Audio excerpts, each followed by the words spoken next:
Nous sommes sur l'île de Belle-Île avec Sébastien Chéniaud qui vient rendre visite aux Bretons. Sébastien, tu viens souvent ici toi, en Bretagne? En Bretagne de plus en plus souvent. En fait, j'y ai des amis et j'y ai aussi des gens avec qui je travaille, entre autres Diet Sport et Oversteam. Et après, j'y suis venu en vacances cet été. C'était l'occasion de venir courir un petit peu avec les amis que j'ai ici, dont David Pasquio, entre autres, Christophe Mallardet. Ça m'a permis de faire quelques séances accompagnées. Et puis, non, sur Belle-Île, en fait, j'y ai pas mis les pieds depuis quasiment, ça doit faire pas loin de 25 ans. Donc ça fait un petit moment. Maintenant, c'est aussi intéressant puisque c'est quasiment, enfin c'est pas quasiment, c'est ma première course en Bretagne. D'accord. Voilà. Bon, ok. Bon, tu viens plus pour le plaisir, je pense. Oui, parce que j'ai toujours mon histoire de petits soucis de mononucléose. Et puis, on a décidé avec les médecins avec lesquels je suis en contact de rester tranquille, vraiment, parce que c'est un virus qui est assez tenace et puis en plus qui se loge dans le foie. Donc à chaque fois que j'utilise mes capacités, je dirais maximales, où je tire vraiment sur la mécanique, systématiquement il est réactivé, il est un petit peu plus fort et donc ça met un peu plus de temps pour récupérer. Donc demain c'est nature, découverte, c'est prendre vraiment le temps de courir avec les autres et puis de me faire plaisir parce que je sais comment est le bord et c'est carrément incroyable. Alors nous en Bretagne et sur le Grand Ouest, on nous voit souvent à travers différents reportages que ta femme fait, toutes les vidéos que tu peux faire à travers le monde. Franchement, ça nous fait un peu tous rêver par rapport à ce que tu vis, à ce que tu fais. Explique-nous en quelques mots un petit peu ton job. Ouais. Moi je pense très clairement, je pense avoir le plus beau job du monde puisque je mets pas de réveil le matin. J'ai pas spécialement de week-end. Je suis toujours en week-end ou toujours en montagne. Donc je prends du plaisir à faire le job que je fais. Tous les gens qui prennent du plaisir à faire leur job comprendront. Moi j'ai la chance de pouvoir changer de bureau tous les jours, de collègues de boulot aussi, entre les bouquetins, chamois et autres collègues d'entraînement. En plus de ça, j'habite dans un endroit qui est absolument incroyable, donc où je peux changer de parcours quasiment tous les jours. Donc voilà, je pense que c'est un des jobs les plus beaux du monde et en plus de ça, j'ai des marques qui me soutiennent pour aller courir par-delà le monde et profiter des autres cultures, des gens, de tout ce qui va être autour de la course, de l'épreuve.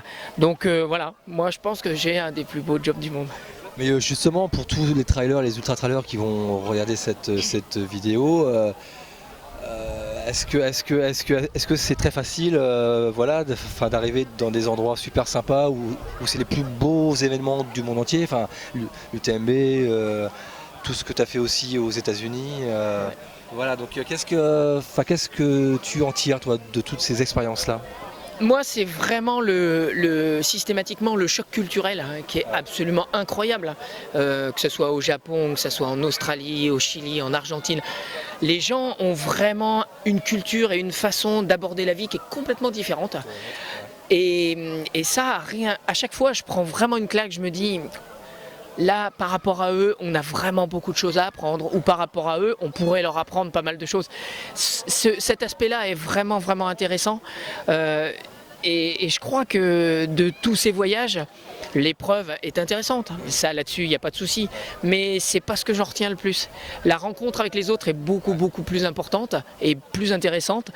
En plus de ça, c'est vrai que ça s'est en plus énormément démocratisé. Alors il est clair qu'au jour d'aujourd'hui, pour aller faire une course en Australie ou au Chili ou en Argentine, c'est de l'argent. C'est de l'argent. Mais c'est vrai que ça peut être une bonne source de voyage. Et puis moi ce que j'essaye par les petits films, par les Get Ready For, vraiment c'est donner l'envie aux gens Et puis se dire non, c'est pas insurmontable. Beaucoup de gens se mettent des barrières en se disant non, c'est loin, c'est compliqué, il faut organiser ci, ça. Non, c'est pas du tout le cas. J'avais un peu cette vision-là au départ et puis je me suis rendu compte que finalement non. Et les gens, que ce soit dans n'importe quel pays, ils vous accueillent à bras ouverts et c'est absolument incroyable. Donc voilà, c'est ce qu'il faut en retenir et comme ici, hein, on a du monde qui est vraiment très accueillant. Le parcours va absolument être magnifique. Donc voilà, c'est un voyage à l'étranger. Là, tu parles effectivement vis-à-vis ton discours qu'il y a de plus en plus de monde à pratiquer le trail et l'ultra-trail. Justement, quelle est ta vision toi là-dessus? Parce qu'on voit de plus en plus d'événements, les calendriers se bousculent vraiment, l'ultra-trail se démocratise. Enfin, effectivement, il y a de plus en plus aussi d'ultra-trail. Ça fait peur, ça fait pas peur, c'est bien, c'est pas bien? Alors je pense très concrètement qu'arriver à une dizaine d'épreuves par week-end, ça va finir par se calmer. Le problème actuel, si on peut appeler ça un problème, c'est qu'il y a de plus en plus de trailers. On est aux alentours de 900 000 en France, juste trailers réguliers et occasionnels. Donc beaucoup de gens se trouvent un peu coincés par rapport au nombre d'inscriptions sur chaque épreuve.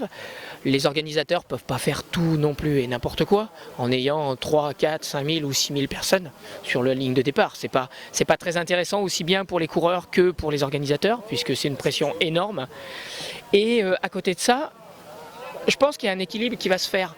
Mais c'est vrai que notre pratique est totalement différente.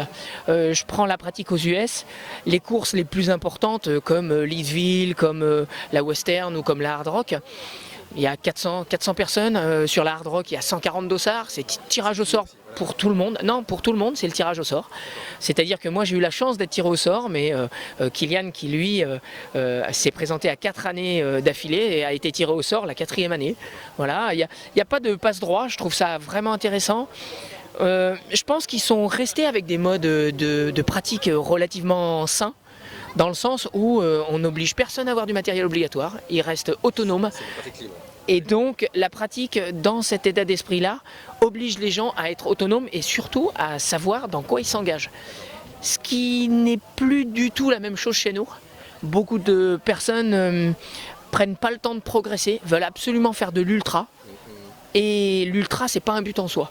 Je pense que la pratique de distance de 15 à 20 km pendant 5 à 10 ans, ça peut être une très bonne rampe en faisant un petit aparté de temps en temps sur un 50, 60 ou 80 km une fois l'année.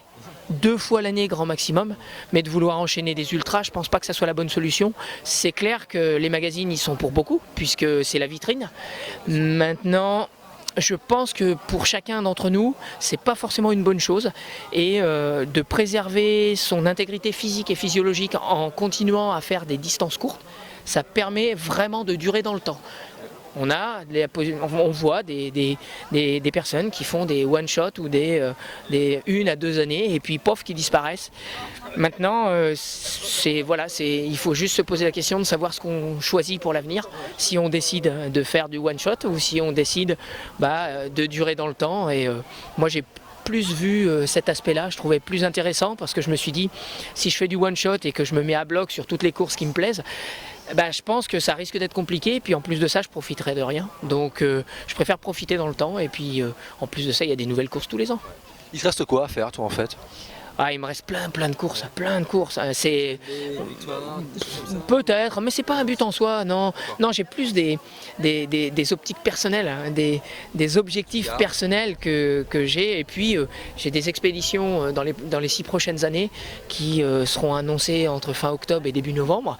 Ça va être un beau et gros projet, avec des belles sorties entre 1 et 3 mois, donc ça fait des beaux footings, et toujours dans l'état d'esprit d'aller voir les gens et puis de faire profiter aux autres.